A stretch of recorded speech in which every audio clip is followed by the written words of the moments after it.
Di kerajaan yang penuh kebahagiaan dan kegembiraan, raja dan ratu hidup. Mereka hanya memimpikannya satu hal, memiliki anak. Ketika mereka sudah kehilangan semua harapan, putri mereka lahir. Dia sangat manis dan cantik. Pada kesempatan ini, sebuah perayaan besar diatur, dan banyak tamu diundang ke istana, di antaranya adalah para penyihir yang baik. Mereka mendapat sambutan yang paling hangat dan ramah.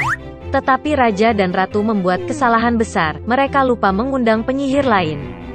Dia tidak meninggalkan menaranya selama bertahun-tahun, dan semua orang mengira dia sudah lama meninggal. Ketika saatnya tiba untuk memberikan hadiah kepada sang putri, para peri dengan murah hati menghadiahinya dengan kecantikan, hati yang baik, kecerdasan, suara yang indah, kemampuan menari dan memainkan berbagai alat musik. Ketika giliran penyihir terakhir tiba, tiba-tiba peri jahat memasuki aula, yang mereka lupa undang ke liburan. Peralatan makan segera dibawakan untuknya, tetapi dia merasa bahwa dia tidak diterima dengan hormat sebagaimana mestinya. Menarik piala dan piring darinya, dia menggumamkan mantra. Penyihir itu berharap pada hari ulang tahunnya yang ke-16, sang putri menusuk tangannya dengan spindle, dan karenanya dia mati.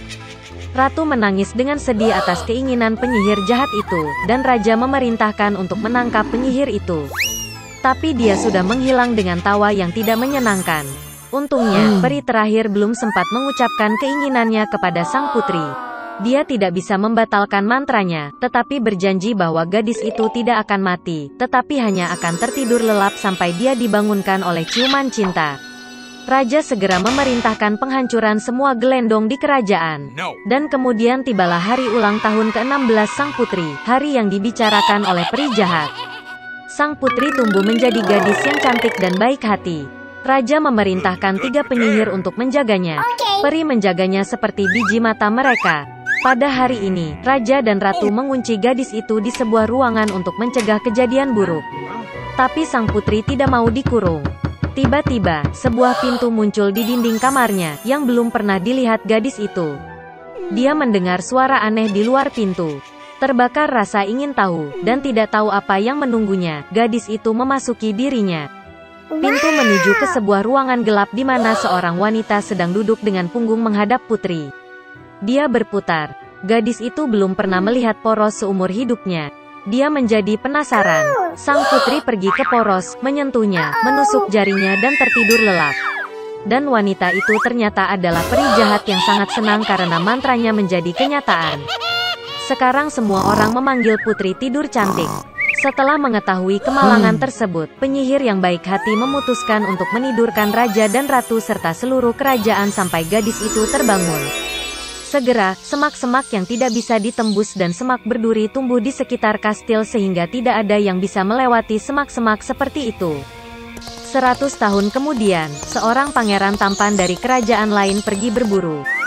Melihat dari jauh menara kastil yang ditinggalkan, dia teringat cerita lama tentang putri tidur yang diceritakan oleh orang tuanya.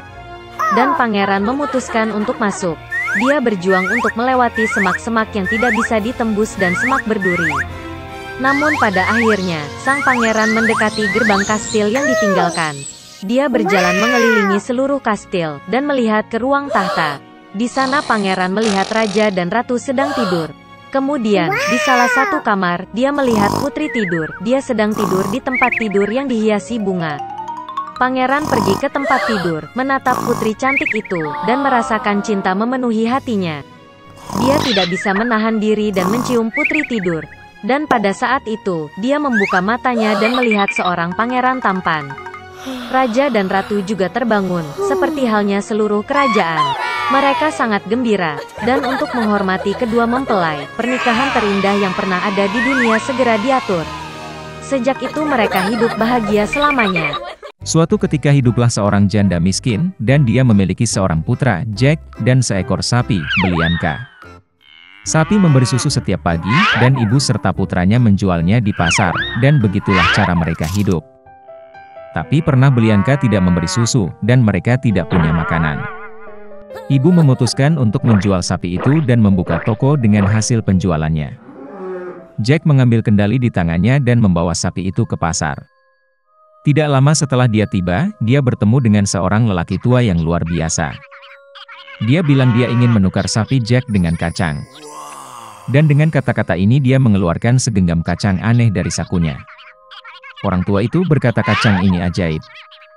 Mereka perlu ditanam pada malam hari, dan pada pagi hari mereka akan tumbuh sampai ke langit. Jack menjadi sangat tertarik dan setuju. Anak laki-laki itu pulang lebih awal. Ibu sangat marah karena dia memberi sapi perah di seluruh daerah itu untuk segenggam kacang yang tidak enak. Tapi Jack ingat kata-kata lelaki tua itu, dan memutuskan bahwa tidak ada yang bisa dilakukan, dan menanam kacang di halaman. Dia naik ke lotengnya, sedih, dan tertidur. Di pagi hari, Jack bangun dan melihat sesuatu seperti pohon besar di halaman. Dan ternyata, buncisnya bertunas dan batangnya yang besar terus tumbuh ke atas hingga tumbuh sampai ke langit. Jack melompat ke batang dan memanjat seperti tangga. Dia memanjat dan memanjat dan memanjat dan memanjat, sampai akhirnya dia mencapai langit. Di sana dia melihat jalan yang panjang dan lebar yang membawanya ke sebuah kastil besar. Jack pergi ke gerbangnya dan mengetuk. Gerbang terbuka, dan seorang wanita jangkung berdiri di ambang pintu. Dengan gagap ketakutan, anak laki-laki itu meminta sesuatu untuk sarapan. Raksasa wanita itu membiarkannya masuk, tetapi memperingatkannya untuk tidak menarik perhatian suaminya, karena dia kanibal. Dia membawa Jack ke dapur. Tetapi sebelum dia sempat makan setengah dari sarapannya, tiba-tiba seluruh rumah terguncang karena langkah seseorang. Anak laki-laki itu tidak terkejut, dan langsung melompat ke dalam tungku. Dan pada saat itu juga kanibal memasuki ruangan. Yah, dia sebesar gunung. Kanibal mengeluarkan 2 kantong emas dari peti besar dan duduk untuk menghitung koin.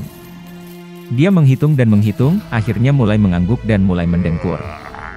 Kemudian Jack perlahan keluar dari oven, merangkak melewati kanibal, mengambil 1 kantong emas dan bergegas ke batang kacang. Dia melempar karung itu ke bawah, dan dia mulai menuruni batangnya semakin rendah, sampai akhirnya dia menemukan dirinya di rumahnya. Jack memberitahu ibunya semua yang terjadi padanya, dan menyerahkan sekantong emas padanya. Mereka mulai hidup dari uang yang ada di kantong. Namun akhirnya karung itu kosong, dan Jack memutuskan untuk mencoba peruntungannya sekali lagi di puncak pohon kacang. Suatu pagi yang cerah, dia bangun pagi dan memanjat pohon kacang. Istri pemakan pria itu berdiri di ambang kastil besar. Dia berkata bahwa dia tidak akan mengizinkannya masuk, karena terakhir kali suaminya kehilangan sekantong emas. Tapi bagaimanapun juga, dia merasa kasihan pada bocah malang itu, dan membiarkannya masuk ke kastil. Tiba-tiba langkah kaki raksasa terdengar, dan Jack kembali bersembunyi di tungku. Kanibal masuk dan menyuruh istrinya untuk membawa ayam betina yang bertelur emas. Raksasa wanita membawanya, dan Ogre memerintahkan ayam untuk bertelur, dan dia meletakkan telur emas. Raksasa yang senang itu mulai mengangguk dan mendengkur. Kemudian Jack keluar dari oven, mengambil ayam emas dan bergegas ke pohon kacang. Anak laki-laki itu kembali ke rumah. Dia menunjukkan kepada ibunya seekor ayam yang enak, dan mereka mulai hidup menjual telur emas. Tetapi segera bagi Jack, tampaknya ini tidak cukup. Dan ia kembali memutuskan untuk mencoba peruntungannya di pucuk buncis. Kali ini bocah itu naik ke kastil melalui jendela. Dia melompat ke kuali tembaga dan bersembunyi. Kanibal dan istrinya memasuki ruangan. Raksasa itu mencium bau bocah itu, dan mereka bergegas mencarinya di dalam oven. Tapi dia tidak ada di sana. Mereka mencari setiap sudut dan celah, tetapi mereka tidak berpikir untuk melihat ke dalam kuali tembaga. Putus asa untuk mencari, Ogre memerintahkan istrinya untuk membawa harpa emas dan meletakkannya di atas meja. Kanibal mendengkur karena suaranya yang indah. Kemudian Jack diam-diam keluar dari kuali, meraih harpa emas dan bergegas ke pintu. Tapi harpa bermain dengan keras dan membangunkan kanibal. Jack berlari cepat, melompat ke pohon kacang, dan raksasa itu mengejar. Jack pergi ke rumahnya, dan berteriak kepada ibunya untuk membawa kapak.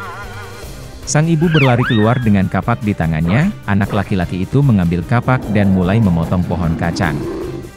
Raksasa itu merasakan batangnya berayun dengan keras dan berhenti.